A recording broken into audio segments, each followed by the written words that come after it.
إن الحمد لله رب العالمين والصلاة والسلام على سيد الأنبياء والمرسلين وعلى آله وصحبه أجمعين. أما بعد، فأعوذ بالله من الشيطان الرجيم. بسم الله الرحمن الرحيم. تبارك اسم ربك ذو الجلال والإكرام. عن وحشي رضي الله عنهم قالوا يا رسول الله صلى الله عليه وسلم إن نأكل ولا نشبع.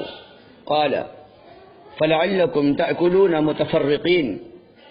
قالوا نعم. قال فاجتمعوا على طعامكم واذكروا اسم الله عليه يبارك لكم فيه. رواه ابن ماجہ، کتاب الأطعمة، باب الاجتماع على الطعام. محترم سامعین کرام، آج کے درس کا عنوان ہے جس کھانے کو بسم اللہ الرحمن الرحیم پڑھ کر کھایا جائے اس میں برکت پڑ جاتی ہے، جیسا کہ فرمان الہی اور فرمان نبوی سے ہمیں پتہ چلتا ہے. سورہ رحمان کی آیت نمبر 78 میں اللہ سبحانہ وتعالی کا فرمان ہے، تیرے رب ذوالجلال والاکرام کا نام بڑی برکت والا ہے.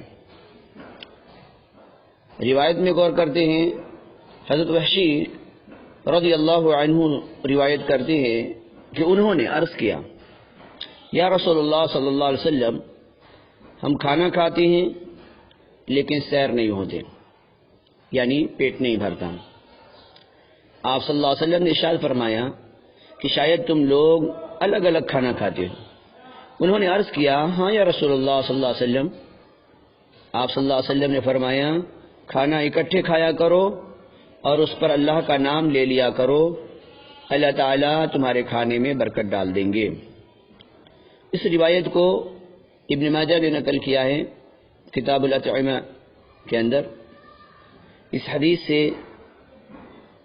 ہمیں یہ پتہ چلا کہ ہمیں دسترخوان پہ اجتماعیت کے ساتھ کھانا کھانا چاہیے.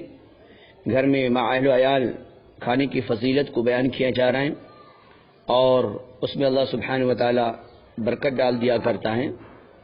تو ہمیں اللہ سبحانہ وتعالی سے ہم دعا کرتے ہیں کہ اللہ سبحانہ وتعالی ہم سب کو اس سنت پہ عمل کرنے کی توفیق عطا فرمائیں اور اللہ رب العالمین روزی روزگار میں برکت عطا فرمائیں. اللہ سبحانہ وتعالی حلال رزق عطا فرمائیں. السلام علیکم ورحمۃ اللہ وبرکاتہ.